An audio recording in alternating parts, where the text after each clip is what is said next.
Biz Айнагүл эженин үйүнө келип калдык. Саламатсызбы Айнагүл эже? Саламатчылык келди. Кандай сайын Айнагүл эже? Денсаулыктарыңыздар жакшыбы? Жакшы, шүгүр. Рахмат сизге абал-акалымды келип сурап турганыңа терең ыраазычылык. Айнагүл эже, бул жагдайга кантип дуушар болуп калдыңыз? Мен эми айта берсе узак тема болуп кетет, эми кыскартып айтайын мен. Ушу 2009-жылы Ош тарапка баратып айдоочу уктап калыптыр. Натыйжасында мойын омурткам талкаланып, колумда иштебей калган, колум иштеп калды, болгондон пальчиктерим мына. Пальчиктерим катып калды, врачтар атрофия дейт. Көп аракет кылыш керек экен, реабилитацион центрга бар деп атат. Азыр иштеш кыйын болуп жатабы ошондо? Иштебей калды. Мойын омуртка талкаланганда колда кетет экен, бутум да иштебейт. Колум болсо мына ичкирип кетти, мына көрүп атасыздар абалын. Пальчиктерим такыр катып калды, иштебей. Анан мен эми айтат элем, ушул айдоочу мени ушинтип майып кылып отурушпайбы, эч кандай жардам бербей качып кетти. Моральный, материальный ушиб деп 200 000 чыгарды эле, 216 000. 200 000 бербей жатат бүгүнкү күнгө чейин, 11 жыл болуп калды мына. Бул эмне деген? Ушу бизде деген ушу Мамлекеттин органда жаштап иштесем, сот исполнитель иштеп өндүрүп бериңиздер өтүнөм да. Эми мамлекет тарабынан жардамдар болбой жатат да? Мамлекеттик тарабынан, соцфонд тарабынан гана мен майыптык пособие алам бир 6 000 дегенде. Андан башка конкретный жардамдар жок. Анан мен айтат элем, мен мүмкүнчүлүктөн пайдаланып кыргыз элиме ушул биздин спонсор издеп атам да, аны үйрөнөчү. Спонсор керек эле, анткени реабилитационный центрларга барыш үчүн акча частном порядок ачылыптыр.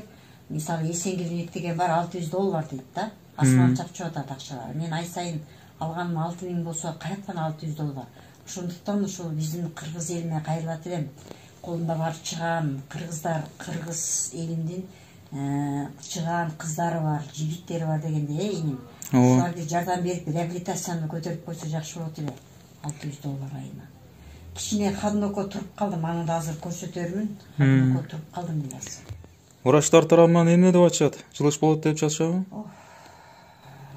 Врачтар тарабынан эми врачтар не дейт, эми кыймылдаш керек дейт. Мына жата берсеңиз органдарыңыз иштебей калат дейт. 11 жыл жатып койду мынакей. Эми кыймылдаш үчүн акча экен да, кыймылдаганын акча мына центрларга кантип төлөйм. Үйдөн иш аракетинде кылып атам, мына велосипед тебейм, колено упорго турам. Анан өзүм отуруп алып, монтип гантелдеримди көтөрөм, олеки гантелди көтөрөм. Ушул гантелди көтөрөм.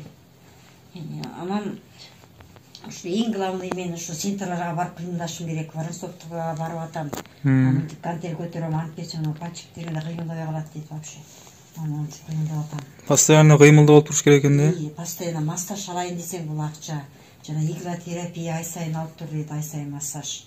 Массаж полный телага жасаш үчүн 1,5 000 төлөйт экен да.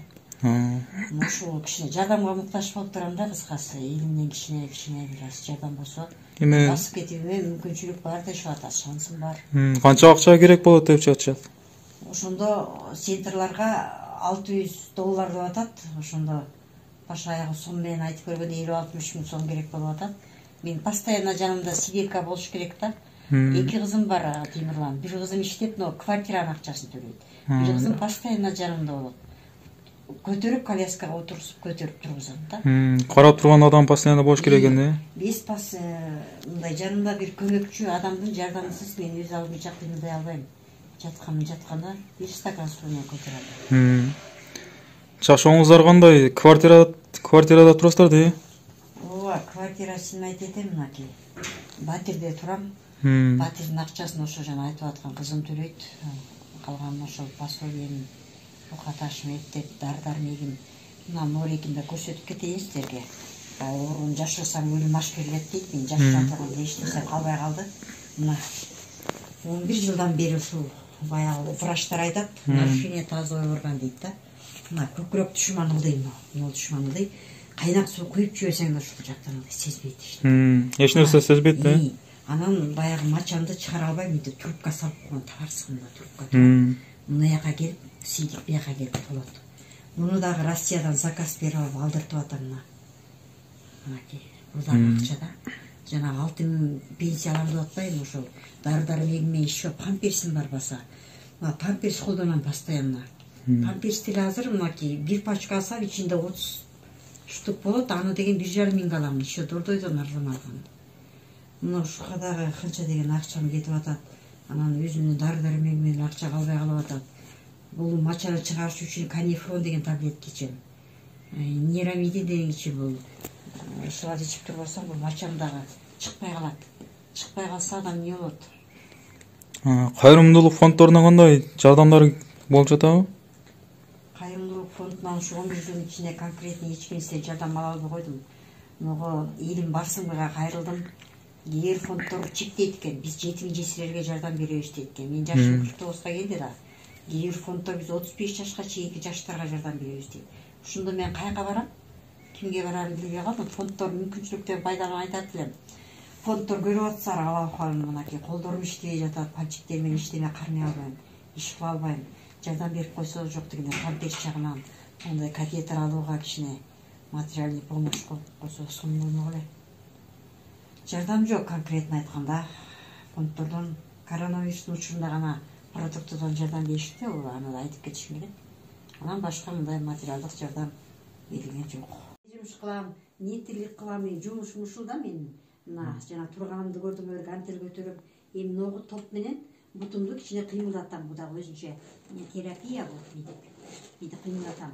Ошондо менин бел омурткам кыймылдап атат, жамбаш омуртка кыймылдап атат, и бут кетип атат. Мына жата берсең бутуң вообще атрофия болуп катып калат, тизе бүгүлбөй калат. Көп бир буту кыймылдалаган ушу инвалид адамдар болсо көрсүндөр, ушуну обязательно кыймылдаш керек. Маятниктин ролун аткарат. Мына көп адамдарга кичине мотивация коюп, инвалидность это интеллигова кыймылдай берсе жылыш акырындык менен боло берет экен да. Главное кан жүгүрүп туруш керек да. Ошол нерсени билдим. Жөн эле отура бербеш керек. Давлением где-то 60-40ка түшүп калат. Ошондо да мынакей кыймылдайм. Кыймылды эч убакта токтотпош керек. Мынакей ушинтип кыймылдатыш керек. Мына кыймылдап. Эми кийинки спор деп коет. Эми баягы колго эле жасатып алдым. Буну моунтип кичине жамбашты көтөрүүгө жардам берет. Раз, два, кеттик. Оппа, жамбашты кичине неудобно кармап алдым. Раз, два, тур. Коет. Раз, два, кеттик.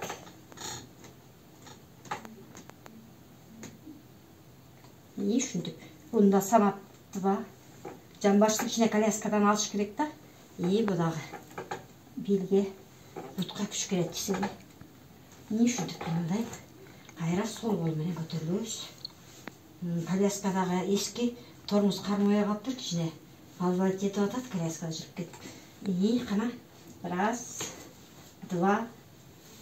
Ушинтип санап өзүбүзгө дух берип көтөрүлбөсөк. Раз, два, поднимаем. Раз, два, три.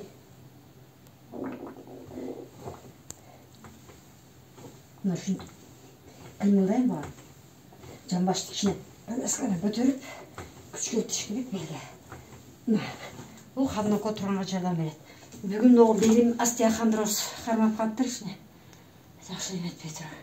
Ушул анан кийин норейкеге мына отура бербей, норейкеге тартынам, растяжка кылам да. Монтип пальчигим иштебегенине байланыштуу буну кармалап жасаш керек. Пальчик иштебегенине байланыштуу мына. Монтип илип алып колго мына пальчик кармай албай жатпайбы? Колго илип алып туруп мына тартынам. Раз, два, мына. Белди түз кармап мына. Белди түз кармап мынтип. Белге да бул. Мына 10 жол. Раз. Подход менен 30 жол жасайбыз. Ондон подход кетет мына. Мынакей. Ушуларды ушинтип кыймылдайм. Бул эми азда көп аппараттар реабилитацион центрларда көрсөңөр, реаб центр десеңер эле чыгат. Көп нерсени жасаш керек. Бул 3-4 эле аппаратты. Азда мен үчүн. Эртең менен 9-тан кечки 5-ке чейин кыймылдачубуз. Ошол эми центрлерге барып басып кетсеңиз деген эле агылып келет. Анан эми эмне дейин эми сөзүмдүн аягында. Баягы каражат болбой туруп шансым бар басканга деп атат. Анткени бутумда тонус жакшы, белим кармап атпайбы, тисем деле кармайт болгондо. Бел ооруп калат, кээде ошондо капиржинчтет бут. Өзүм кичине турам кадимги, приседание жасайм. Аракетим бар, шансым бар, бирок акчам жок болуп атат. центрларга барып, леченияга барып, возможно, жүрүнгө операция жасалат дейт. Бул чет мамлекеттен жасайт экен, жанагы Израиль, Германиядан. Ага эми 30-40 миң доллар ага деле акча чогулуп калса, батыраак кетет эле да процессчи. Анткени жүрүн жанчылып калган меникичи, өпкө жанчылган жүрүн. Ошондуктан жүрүн восстановление болмойнча сезим жок да, мисалы пальчиктеримде сезим жок. Бутун башында сезим жок. Кичине движение бар бирок. Ушуну улаш керек дейми? Өзүм одиноко самостоятельно туруп, шаг жасаганга этап менен кетет центрлар. Эми шаг жасаганды үйрөтөбүз дейт. Анын үчүн барыш керек. Ошого жардам бериңиздер элим. Турам только сен кое бербе кызым. Кое тур шаштырма. Раз, два, кеттик. Тимурлан бара бер. Сен карма кызым. Мына ушинтип турабыз. Санаш керек.